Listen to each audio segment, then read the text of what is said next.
So what can we do to learn to actually get our self-respect back?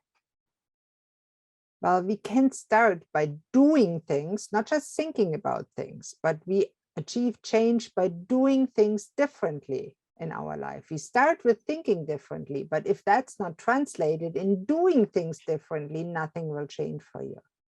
So you need to start doing things that your mind, body, and soul loves, and that is different for individual people, but also that aren't harmful to your health and well-being. For example, I could say, I love drinking a whole bottle of wine tonight.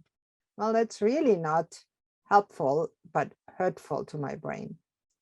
So that's why I teach Dr. Amen's classes, what helps your brain, what's good for your brain, what's bad for your brain. And it all depends. If you don't love your brain, you don't care, and you do things that are hurtful. So the first step is always get your self-respect, learn to love yourself. So what are examples? Just take a break. Say, fuck it, I didn't. Oh, sorry, did I swear there? So don't listen to that. I do that sometimes. That's the influence of my husband, is it? Oh, I'm not. Okay, whatever. Take a break.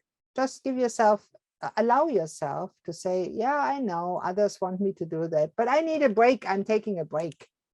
Freak it. I don't care. Go for a walk. Nature, the great healer.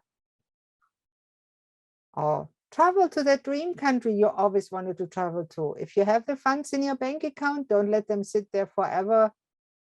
Go travel and see, make that experience, and take the opportunity to meet other people that live there and learn from them how they live. Maxine, you did that a lot. I did. That was amazing, I think, wasn't it? Read a good book, and I'd be happy, and Maxine will be too, to recommend a few great books. I know, Maxine, you're a fan of one. Will you mention it?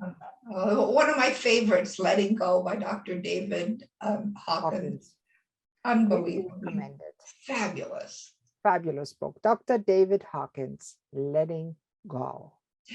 Yeah, the way to higher vibrations of love, we could have called it, but it's really through forgiving yourself and others and letting go.